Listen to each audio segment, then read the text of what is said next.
Oh, and welcome to my channel. I can only apologise that I haven't put anything out in a while. I have been a very busy boy. I've just left my job. I've just arranged a €5,000 credit line, weekly credit line with one of my suppliers. So super busy. But also I didn't really want to put anything out that is of no value. Like, I see a lot of channels out there, and I'm not taking a stab at anyone in particular.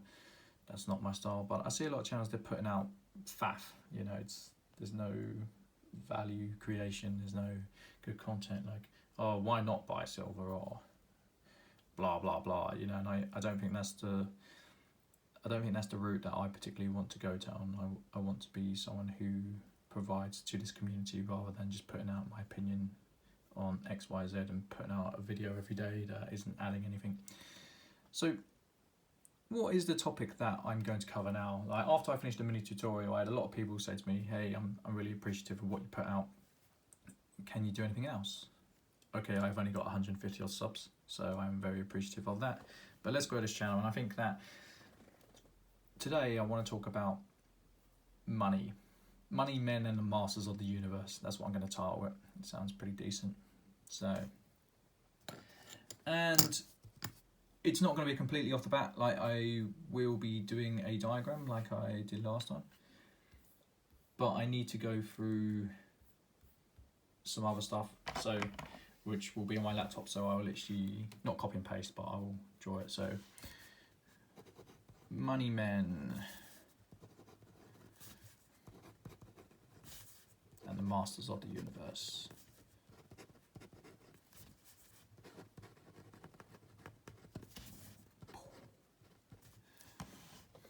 So yeah, a lot of people have a misconception about where money comes from. So they think that you've got, say, me, and I put money into a bank. So say I put £10 in the bank, and then the bank will lend it to a customer.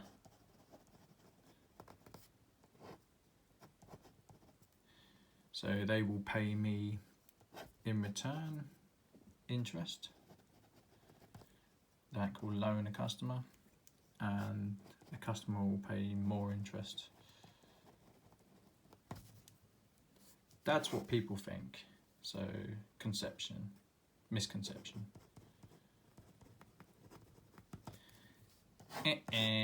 Wrong. That's not how it works. And the reason it's wrong is because that would indicate that you have, I believe the term is broad money. So it's the coins and notes in circulation. So for example, if there's 50p in circulation, this would be the only coin in circulation and no one else would have any money. That's not how it works.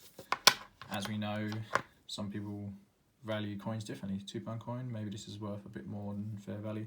I don't really sell these. I find this type of market very fickle. I'm trying to look after people's wealth, and this doesn't really work for me. So I do collect them for myself, mind you. So I've got various. I didn't do any coin roll hunting or anything like that. I don't have time for that. If you want to do that and you get enjoying that, then that's great. This is just what's been in my change. I managed to get some 10p's. These are cool. So yeah, this is the misconception of money. So how does it work? How does money actually work within the economy? Now, this is where people think bankers are evil. Like, bankers, they've got all the money, they're evil people. But in reality, it's far more complex than that. Yes, you're always going to get agency where people are taking out the pot. And I can't say I blame them. If I was offered £5 million for doing a bad job, I'm going to take it. We live in a fractured society where we often lack community. And for me to say, I'll be the good guy and I wouldn't take it is, let's be honest, most of us, when faced with that situation, would be the bad guy. Just look at the Nazis. Like, they were good people that went bad because they had a gun force against their head. And when you have your interests aligned with your future, it's very simple to take the easy option and do the bad thing. You know, I'm not sympathising with Nazis. That is not the case. But when given the choice of having your family murdered or keeping them alive by murdering someone else, it's quite a simple decision for many people. For every Anne Frank, there's hundreds of thousands of people who would do something different. So, hate to break it to you, we're probably not Anne Frank. Sorry, I've digressed. So, how does it work? I know we've got the videos in America where they say, oh, the Federal Reserve, blah, blah, blah, blah, blah, it's evil, it's owned by bankers, blah, blah, blah, blah, blah. It doesn't ever mention the good functions of banking. It's always one-sided, but that's not quite how it works in the UK. So let's say we've got...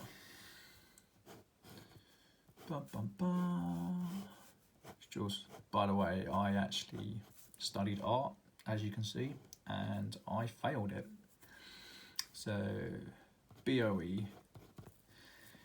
Now, the Bank of England doesn't make any money itself. So it gives these powers to a select group of people. So you'll notice you can't really make your own bank, and there's a reason for it.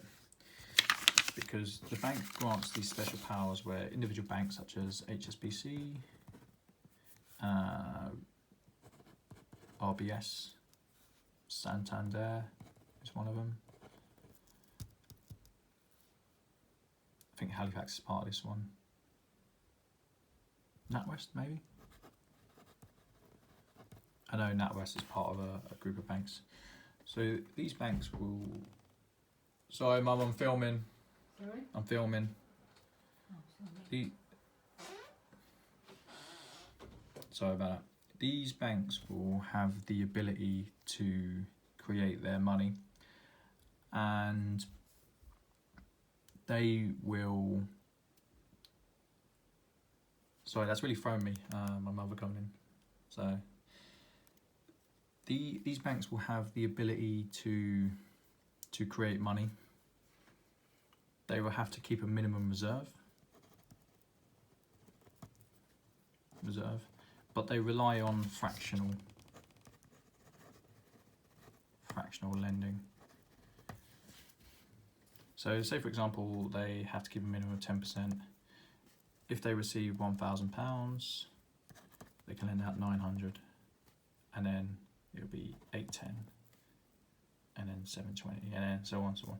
I heard a number somewhere. I haven't checked this for myself, so please fact check this yourself. I heard a number. If you have if you have £1,000, you can lend out £100,000. So yeah, you're thinking, oh, this is evil. Like, why are these banks able to create money from thin air? And that is what they do. They create it from thin air. So what will happen is you get it's a loop. So say me, I as a man, sorry, it's the wrong way. I want to borrow £1,000. And the bank says to me, okay, you're credit worthy. That doesn't work in my case because my credit is shot to shit. However, I have no problem getting credit outside of the traditional banking sector. As I said earlier, I did manage to secure a 5k credit line per week. So the bank will say to me, you're very credit worthy. I'm going to charge you 10%. They've weighed that against me as a person, my risk, and my chances of paying back.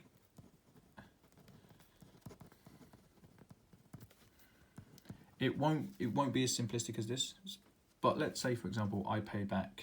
Actually, let's just say I pay that back over a year, because it is simplistic. It will usually be per annum, so it'll be 10% each year. So I will pay back 1,100. So what does the bank do? Does the bank lend from other people?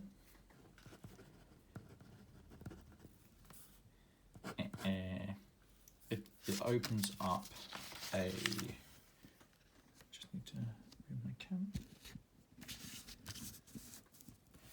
It opens up a loop. So the bank will have 0. It will create 1,000 from nothing. And that's okay, it's not evil, and I will explain why. And what happens is I will pay it back month by month, 1,100 over 12 months.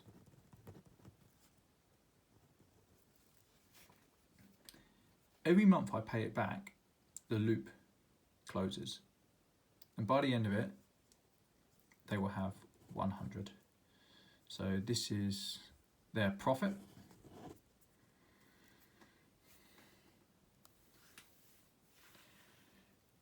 And you may be thinking, well, but I don't understand. The reason the bank can do this is because it's been granted powers by the Bank of England to do this. So they will lend to these banks, and these banks will lend to people like me. And believe me, they all have lent to me. You know, I know these banks very well. Any trick I can pull on them, I will. Like 0% credit, interest-free overdrafts, you name it, I've done it. I've pretty much banged on every single door to do it because I understand how the system works. Now, going back to this, so their risk is £1,000. That's their risk. If I pay back in full, they profit of £100.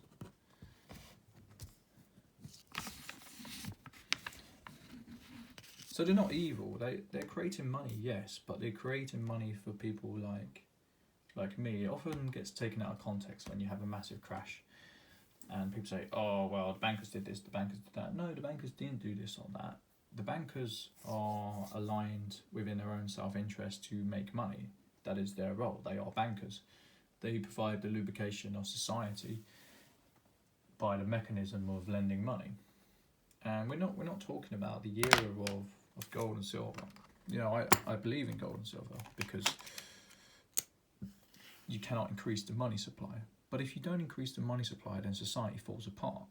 Like, you've often seen it in bank crashes where a market will lose 40%, and that's not wealth. That's loan money. That's money that's been created from nothing. It's like a game. So yeah, this is how a bank works. So I hope everyone's up to speed. I will go on to the next part I want to talk about. So why is it not bad? And there's 3 reasons why, and this is where I need to have a look. So this is the article I have is an article on quantitative easing. So why does the Bank of England give these powers to these banks? So BOA bank. So let's say 1, 2, 3, 4. Why do they have these powers? Well, number 1, there's a limit in how much they can lend.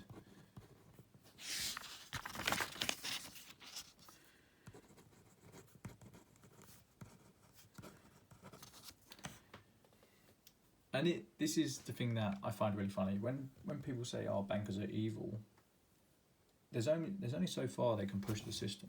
You know, the system is controlled by market forces, and they are competing against other banks.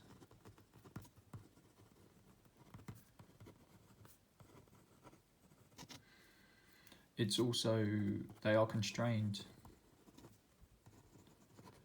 by risk. They take too much risk, they'll go out of business. There'll be a bank run. We've seen it happen. It happened for the first time in a few hundred years. I think it was in 2009. And also, there's regulatory policy by the bank, the BOE. BOA is Bank of America. So that's the first part of why the money men are not evil. I'm not putting a case for or against them. There's good and bad bankers. You know, this isn't a case of I'm trying to stick up for one subgroup. It's a case of I'm trying to explain how the system works, and if you understand how the system works, you can use it for your benefit to prosper. Because the monetary system is the only mechanism that I know of, and it transcends education as well, that can enable someone from the bottom of society to transcend to the top of society. It is the only mechanism we have as a race of people wherever you go. So, because the people at the top make money due to them being able to borrow money. Welcome to capitalism. It wouldn't work in a socialistic system, not as much anyway, but that's not the system we operate in, so I'm not going to talk about that. So, number 2, money creation is constrained by the behaviour of the money holders.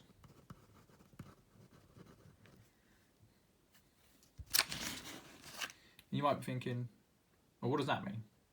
Well, it's very simple. It's a very, very simple notion that the money holders are people like myself and yourself and businesses.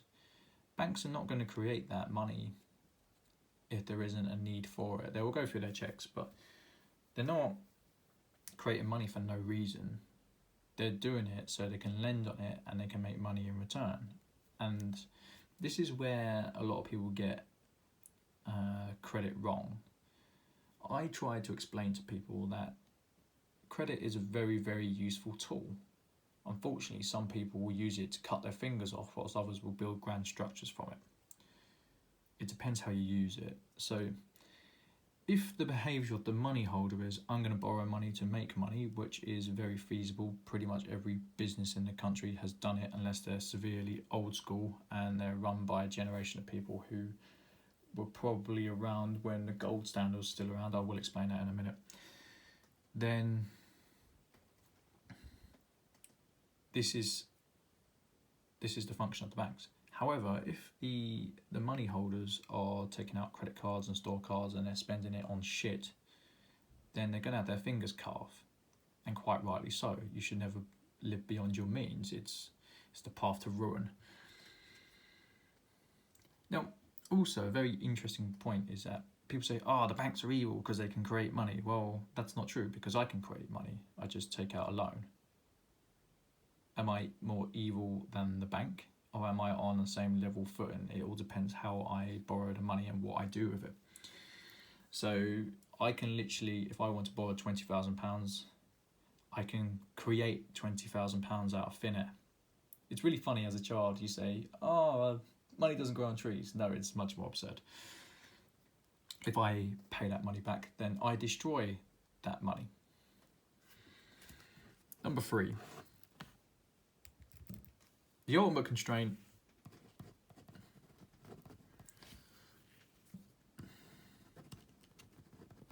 on money creation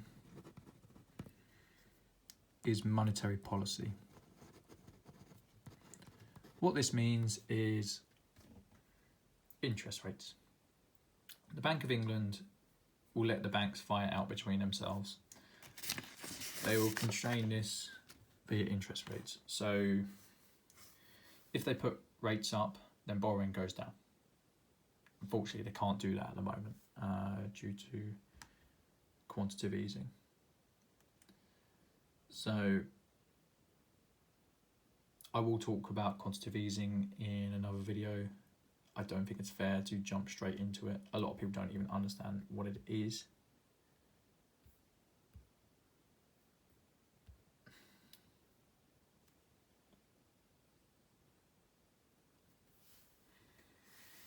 So yeah, this is my mini tutorial. I hope it has explained a few things. It's not really about gold and silver, but it is connected, and it is connected to buying and selling, and it is connected to why I have a lot of silver. Because if you understand that it's an arms race, the more money in the system.